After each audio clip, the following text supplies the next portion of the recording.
Hello, QVS AP World History students. I hope you're having a good, productive weekend.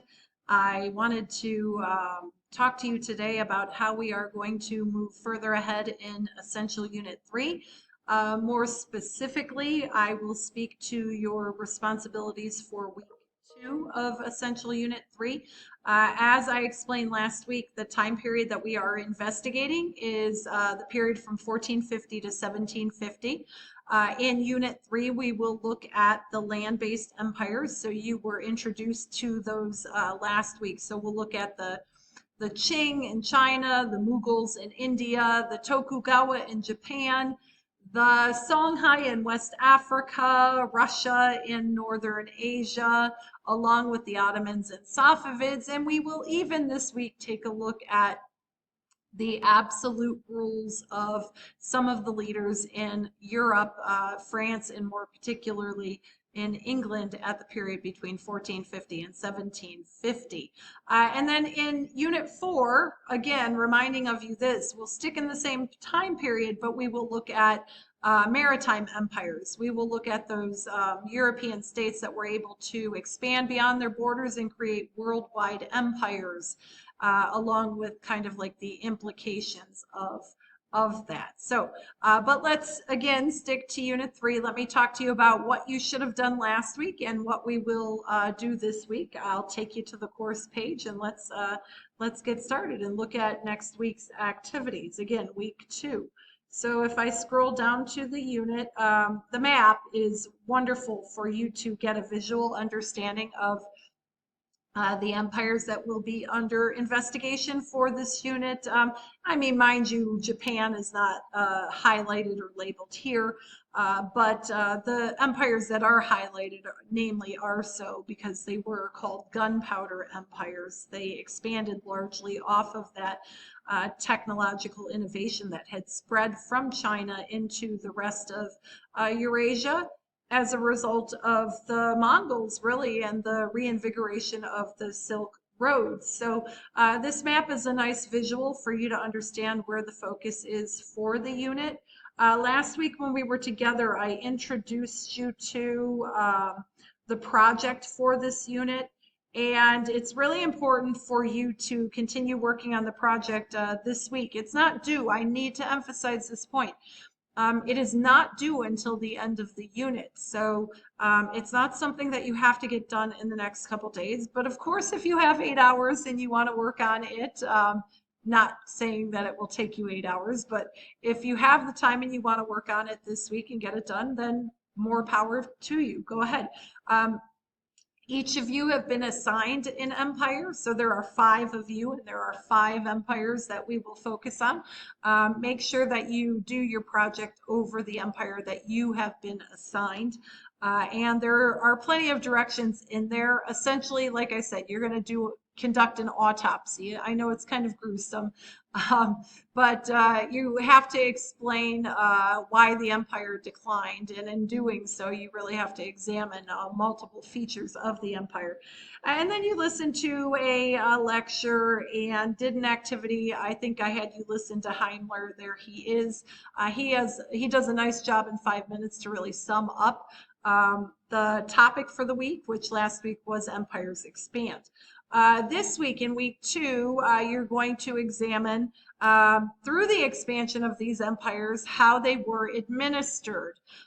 So it will largely be an investigation of the political features of these countries. However, as Heimler notes, how do you get people to accept a legitimacy of the state? Oftentimes they accept it through the construction of architectural projects like Versailles, he mentioned specifically, through the advocacy and expansion of religious beliefs. So not only will you be looking at the political rule of different leaders and their styles at this time, but also you'll be looking at some of the architectural and cultural features of the state that led to their legitimacy. How the people accepted their rule, so to speak. So in this week, it looks hefty, and in in all honesty, it is. But the whole goal is to get you acquainted with even the other empires that you are not intimately investigating within the autopsy project. So when Heloise presents to you specifics about the empire that's been assigned to her, it's not all too unfamiliar to you because you will have looked at that empire within the context of week 2. So empires administration. We'll start with the Russian Empire, and you'll take a look at the Romanov family, who ruled Russia even from this period, 1450 to 1750, but even continuing into the early 20th century. That family ruled Russia all the way up until 1917 in the Russian Revolution. So you'll take a look at how the Romanovs expanded their empire, but also the means that they used to gain control and to keep control. They did rule with a heavy hand. You'll learn about the secret police that rose to prominency during the Romanov rule.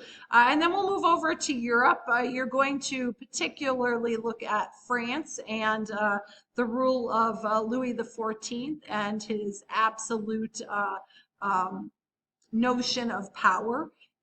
You are also introduced to James I. So England is another good place to look at in terms of the divine right of kings. The monarchies at this time did strongly believe that they gained their right to rule through the support of or advocacy of God, and they used this notion to gain legitimacy from the people. You'll move into looking at the Qing dynasty and looking at the Qing dynasty. And looking at the Qing dynasty, you will be reintroduced to the Manchu use of that civil service bureaucratic regime that had been instituted during the Song dynasty. And then we'll move into the Mughals. So you'll take a look at how the state in India was administered, sorry, I can't talk, and going on to the Ottomans with the Devshirme and the leadership of the sultans in that Turkish empire. And then we'll follow up or really finish up with Japan. And in Japan, the ruling authority was the Tokugawa. This was the continuation of the feudal state that you had already been introduced to in the first unit of this course. But through this activity, you'll kind of get to look at the structure of that feudal state a little bit more closely with the division of power between the shogun, the daimyo, and how they use their power through the samurai really to keep control and to legitimize their strength. So there are many activities this week. Some will take longer time than others. A few of them just involve a crash course episode and some multiple choice style questions with looking at a map to analyze the extensive nature of each of the empires. So in the case like the first activity with Russia, that one shouldn't take you too long. And then in that case, if one of the activities only takes you 10 minutes, I would encourage you to do a couple things, either do multiple activities in one day, or use the time in that day to work on your autopsy project. Okay, so it is a hefty week. I think that you will need about 2 hours a day to be successful, quite honestly. But I think that if you find the time, you will see that you'll learn a lot about these different land-based empires and how they were administered and how they legitimized their ruling authority in the regions of the world in which they controlled. Okay. Oops, I skipped, and I noticed I skipped the Safavids right there. It is our forum. I'm going to go back. I'm sorry. I'm going to borrow a little bit more of your time. With the Safavids, you'll notice it's a forum here. So if you open this activity, what's interesting about the Safavid Empire, sorry for skipping this one, is they were a Shiite empire. And if you're not familiar with the schism between Islam, really that happened after the death of Muhammad back in the 600s. If you're not familiar with that, then this activity is going to be really valuable to you because what was interesting about the Safavid Empire, they were a Shiite Islamic State, whereas the Ottomans, they were a Sunni Islamic State. And in this podcast here, you will, where is it? Oh, click on the map above. If you click on this map and listen to the podcast, I think it's like a half an hour long, you'll learn about the challenges that the Safavid Empire faced as a result of the belief system that they advocated and some of the conflicts within the history of Islam as it relates to that split. So this one's an important lesson. And then, of course, be sure to participate in the forum. What was the greatest legacy of the Safavid Persians? And then respond to a couple of your classmates. Moving on. Okay, so this is week 2 of Essentially Unit 3. You can see that we are going to continue on next week. We have a third week, but try not to borrow from the time next week because that week is hefty as well. Make the most of your time this week and make sure that you work effectively every day. I'm also happy to help you. So if you reach out to me, if you're confused about the the autopsy of the empire activity, I can give you more direction. My students here in Benin are also working on that project, so perhaps what I might do is record them working on it, maybe on Tuesday, I think of this next week they are working on it, and send your way some of the process so you see some of their struggles and perhaps how they overcome their struggles. I am not letting them make PowerPoints, so I'm making them do theirs on poster paper, which you are welcome to do as well. And you just have to become creative in how you present it to us because you do have to present it.